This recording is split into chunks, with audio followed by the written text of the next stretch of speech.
আসসালামু আলাইকুম। আমি বুটের ডাল রান্না করব।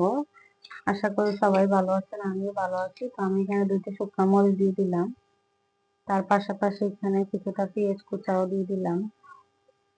এখানে কাঁচামরিচ ফালিয়ে দিয়ে দিলাম। আর তার সাথে আমি এখানে হলুদ, লবণটাও দিয়ে দিব। তো লবণটা দিয়ে দিলাম, হলুদ দিয়ে দিলাম আমি আমার পরিমাণ মতো। আর যেহেতু এটা আমের ডাল, এখানে আমি আদা রসুন বাটাটা দিব শুধু, মানে আদা বাটাটা দিব না, জিরা বাটাটা দিব না। আর সবকিছু দিব। আম দিয়ে আমি ডাল রান্না করবো, আর এটা হচ্ছে বুটের ডাল। রসুন বাটাটা আমি দিয়ে দিলাম 2 বার। তাহলে আমার এই ডালটা আম দিয়ে রান্না করা হবে। আমি আমটা যখন দিব অবশ্যই আপনাদের সাথে শেয়ার করব। আর এইভাবে ঘন করে আম দিয়ে ডাল কে কে খেয়েছেন অবশ্যই কমেন্ট করে জানাবেন। আর এটা যেহেতু আমি ডিপে সংরক্ষণ করে রাখছিলাম ডালটা, এই যে বরফ দেখতে পাচ্ছেন, মানে কোথাও বেড়াতে গেলে আসলে এর জন্য রান্না করা যায়। দেখে মনে হচ্ছে আমার রয়ে গেছিল, যার কারণে এখন আমি এক জায়গা থেকে আসছি, অনেক রাত হয়ে গেছে।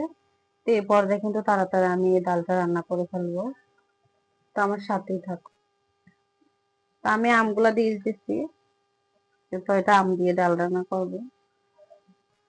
আর ডাল কিন্তু অনেকটা ঘন হবে, আম ডাল ঘন না হলে কিন্তু ভালো লাগে না। তো আমার আম দিয়ে ডালটা হয়ে গেছে, এই পর্যায়ে আমি তেল লাগিয়ে দিব।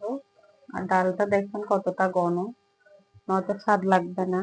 এখানে দেশি রসুন দিয়ে দিতেছি, আর দিয়ে দিব আমি কিছুটা পেঁয়াজ কুচি।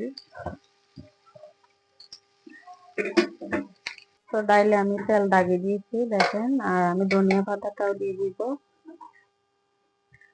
আমার বুটের ডালটা হয়ে গেছে আমের ডাল। কেমন হয়েছে অবশ্যই জানাবেন। এটা আমের ডাল, মাশাআল্লাহ, গ্রানটা অনেক স্বাদ, খেতেও টেস্ট হয়েছিল।